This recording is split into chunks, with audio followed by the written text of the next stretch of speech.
কি বলেছে এবং ওয়াকফ আইন নিয়ে বিতর্কটা কি ছিল খুব ছোট্ট করে স্মরণ করে দেওয়া। এটা একটা মুসলমানদের ব্যক্তিগত আইনের ব্যাপার, সম্পত্তি সংক্রান্ত ব্যাপার। যে সম্পত্তি হিন্দুরা দেবোত্তর বলেন, সেরকম ব্যক্তিগত ভোগের জন্য নয়, কিন্তু সমষ্টির জন্য, সকলের জন্য উৎসর্গ করা সম্পত্তি, তার ব্যবহারের ব্যাপার। এর অপব্যবহার প্রচুর হয়েছে, সত্যি হয়েছে, কোনো সন্দেহ নেই। কিন্তু সে কথা উল্লেখ করে সেই অজুহাত দেখিয়ে কি পুরো ব্যাপারটাকে খারিজ করে দেওয়া যায়? এইটা ছিল মূল প্রশ্ন। যে ওয়াকফ বিল প্রবর্তিত হয়েছিল তাতে অনেকগুলো গুরুত্বপূর্ণ ধারা ছিল যেগুলো নিয়ে বিরোধীদের আপত্তি ছিল। প্রবল আপত্তি হয়েছে, দিনের পর দিন সংসদ অচল থেকেছে। শেষ পর্যন্ত সুপ্রিম কোর্ট অন্তর্বর্তীকালীন আদেশে তার দুটি ধারা, গুরুত্বপূর্ণ ধারা রদ করেছে। সুপ্রিম কোর্ট বলেছে যে জেলা শাসক ওয়াকফ সম্পত্তি বিষয়ে শেষ কথা বলবেন, যেটা আইনে ছিল, এই ধারাটি স্থগিত রেখেছে। এবং ওয়াকফ বোর্ডে অমুসলিমদের রাখা সংক্রান্ত যে ধারা ছিল, তাদের প্রাধান্য সম্পর্কিত যে ধারা ছিল বলা ভালো, সেটিকেও স্থগিত করেছে। এই নিয়ে আমরা আজকে আলোচনা করব, কারণ এটা আপাত দৃষ্টিতে অনেকের কাছেই খুব অতটা প্রাসঙ্গিক বিষয় নয়, এটা প্রান্তিক বিষয়। কিন্তু আসলে যারা বাংলার জমির সঙ্গে যাদের যোগ আছে, আমি শুধু পশ্চিমবঙ্গের কথাই আজকে বলছি, তারা জানেন এটা সাধারণ মানুষের হাতের থেকে সম্পত্তি, জমির ব্যবহার, পুকুরের ব্যবহার চলে যাওয়া সংক্রান্ত অনেক কিছু এর থেকে হতে পারে। তাই নিয়ে আজকে আমরা আলোচনা করব।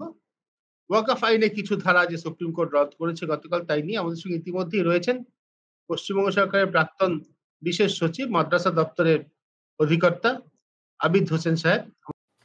এই ওয়াকফ সংশোধনী আইন, ওয়াকফ অ্যামেন্ডমেন্ট অ্যাক্ট 2025, যেটা এপ্রিল মাসে ভারতের পার্লামেন্ট, লোকসভা এবং রাজ্যসভা থেকে পাস হয়ে তারপরে প্রেসিডেন্টের মাননীয় রাষ্ট্রপতির অ্যাসেন্ট পেয়েছে। তারপর সেই দিনই 5 এপ্রিল ছিল ডেট। সেই 5 এপ্রিলে কিন্তু সেদিনই চ্যালেঞ্জ হয়, সুপ্রিম কোর্টে এই আইনটাকে চ্যালেঞ্জ করা হয়। অনেকগুলো পিটিশন ফাইল হয়েছিল, তার মধ্যে মূলত যারা ইন্ডিভিজুয়াল পিটিশনার ছিলেন, আবার কিছু সংগঠনও পিটিশন ফাইল করেছিল এই আইনটাকে চ্যালেঞ্জ করে। এখন ওয়াকফ সবার জন্য হয়তো এই আইনটা হওয়ার আগে, মানে 2025-এর এপ্রিল, 3 এপ্রিলের আগে অনেকের জন্য ওয়াকফ কিন্তু প্রাসঙ্গিক নয়, কারণ এইটা মুসলিমদের একটা রিলিজিয়াস ব্যাপার। এবং মুসলিমরা যেরকম হিন্দুরা দেবোত্তর সম্পত্তি তৈরি করেন হিন্দু এন্ডমেন্টস অ্যাক্টে, সেরকম মুসলিমরা ওয়াকফ অ্যাক্টে কিছু সম্পত্তি দিতেন ভালো কাজের জন্য এবং নানা রকম চ্যারিটেবল পারপাসের জন্য বা রিলিজিয়াস পারপাসের জন্য। মুসলিম যাদের প্রপার্টি ছিল বছরের পর বছর দিয়ে আসছে। এর একটা বিশাল ইতিহাস আছে। এর ওপরে একটা খুব ভালো বইও লেখা হয়েছে। উবাইদুর রহমান সাহেব, হিস্ট্রির প্রফেসর দিল্লিতে, উনি একটা বই লিখেছেন, history of Waqf in India, অ্যামাজনে পাওয়া যায়। 1000 বছরের ইতিহাস উনি লিখেছেন, ওয়াকফের ইতিহাসটা কি, সেটা কেউ খুব ইন্টারেস্ট যদি কারো থাকে, একাডেমিক ইন্টারেস্ট, সে পড়তে পারে। কিন্তু বেশিরভাগ আমাদের দেশের মানুষের জন্য এটা খুব একটা প্রাসঙ্গিক নয়, এটা মুসলিমদের ধর্মীয় একটা ব্যাপার।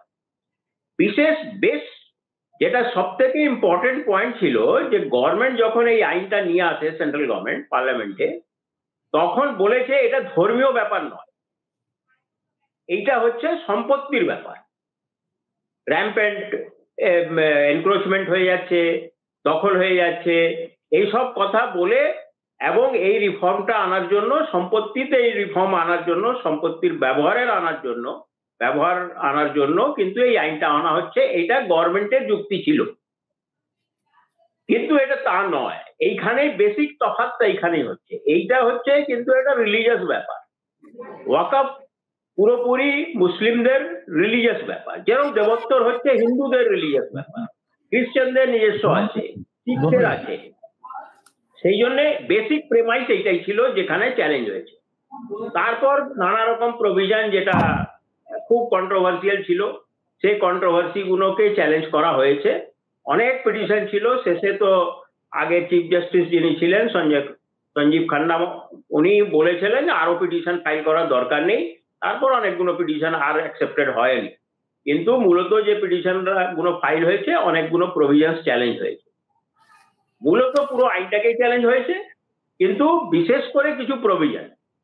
এবং আমার ব্যক্তিগত মত, সুপ্রিম কোর্টকে সম্মান জানিয়ে বলি যে অনেকটাই কিন্তু সুপ্রিম কোর্ট একটা ব্যালেন্সিং অ্যাক্ট করে অনেকটা রিলিফ দিয়েছে, এবং মুসলিম সমাজ অ্যাজ এ হোল ভারতবর্ষে, এবং যারা যারা পিটিশনার ছিলেন তারা সবাই মুসলিম নন, অনেকে নন মুসলিমও আছেন ওর মধ্যে, এবং অনেক পলিটিক্যাল পার্টি আছে, ডিএমকে আছে, টিএমসির মহুয়া মৈত্র মাননীয় সাংসদ তিনিও একটা পিটিশন ফাইল করেছেন, আসাদুদ্দিন ওয়াইসি করেছে, আম আদমি পার্টির আমানতুল্লাহ খান ইনি পিটিশন ফাইল করেছেন। এই সবাই কিন্তু আজকের ডেটে অনেকটা রিলিফ, যে যে খুব কন্ট্রোভার্সিয়াল যে ব্যাপারগুলো ছিল যেটা পুরোপুরি আনকনস্টিটিউশনাল, কিন্তু সুপ্রিম কোর্ট কালকে বলে দিয়েছে। এবং আমরা জানি যে বিশেষ তিনটা প্রভিশনকে একদমই স্টে দিয়ে দিয়েছে। এটা যদিও অন্তর্বর্তী, এবং 128 পাতা না 42 পাতার যে অর্ডারটা কালকে বেরিয়েছে, এখনো পুরোটা পড়ে উঠতে পারিনি আমি, কিন্তু আমার মনে হয় যে সুপ্রিম কোর্ট একটা কথা বলে দিয়েছে যে ইন্টারিম অর্ডার মানে এটা নয় যে ফার্দার হিয়ারিং যখন হবে ফর ফাইনাল জাজমেন্ট বা ফাইনাল অর্ডার, তখন কিন্তু আরো পয়েন্ট রেজ করা যাবে না। অবশ্যই রেজ করা যাবে, এবং আশা করি সেন্ট্রাল গভর্নমেন্টের এন্ড থেকেও কিছু যুক্তি রাখা হবে, এবং পিটিশনারদের এন্ড থেকেও যুক্তি রাখা হবে। তবে অন দ্য হোল বলতে পারি যে সুপ্রিম কোর্ট খুব ভালো একটা রায় দিয়েছে, এবং যে কন্ট্রোভার্সিয়াল ব্যাপারগুলো যেটা পিওরলি আনকনস্টিটিউশনাল ছিল সেটাকে স্টে দিয়ে দিয়েছে। এই তিনটা কি কি বলেছেন আপনি আগেই বলে দিয়েছেন। কালেক্টরের পাওয়ারটা, যে কালেক্টর কোনো প্রপার্টি যদি ওয়ার্ক ডিসপিউটেড হয়ে একটা লোক অ্যাপ্লিকেশন দিয়ে দিল যে এটা ওয়ার্ক প্রপার্টি নয়, আর যতদিন ফয়সলা হবে না ততদিন ওটা ওয়াকাফের রেকর্ড থেকেই বেরিয়ে যাবে। এটা খুবই কন্ট্রোভার্সিয়াল ছিল। হাইকোর্ট যতক্ষণ ডিসিশন নেবে না বা সুপ্রিম কোর্ট নেবে না, হাজার হাজার লাখ লাখ কেস চলছে সুপ্রিম কোর্ট নিয়ে। হ্যাঁ, ওয়াকাফ সম্পত্তি নিয়ে অনেকটাই গন্ডগোল হয়েছে, হয়নি তা নয়, কিন্তু শুধু ওয়াকাফ কেন, যে কোনো ধর্মীয় সম্পত্তির ব্যাপার স্যাপার যদি খুব ডিপলি আমরা দেখি, সব জায়গায় এটা ঘটে। আর সব থেকে বড় এনক্রোচমেন্ট যদি হয়ে থাকে সেটা সরকারি জমিতে এনক্রোচমেন্ট হয়ে আছে। আমরা যদি কাশ্মীর থেকে কন্যাকুমারী বাই রোড যাই, পিডব্লিউডি রাস্তা বা ন্যাশনাল হাইওয়ে আশেপাশে প্রচুর এনক্রোচমেন্ট দেখবো আমরা। আর রেলওয়ের ল্যান্ডের ওপরে বোধহয় ম্যাক্সিমাম বোধহয় এনক্রোচমেন্ট আছে। এনক্রোচমেন্ট আছে বলে আমি হাতটা কেটে দেব, এটা কিন্তু ঠিক নয়। এটা আমার পার্সোনাল মত। সুপ্রিম কোর্ট কালকে খুব ভালো রায় দিয়েছে, এবং ওভারঅল কিন্তু আমরা মোটামুটি স্যাটিসফাইড যে হ্যাঁ, সুপ্রিম কোর্ট জাস্টিস করতে পেরেছে।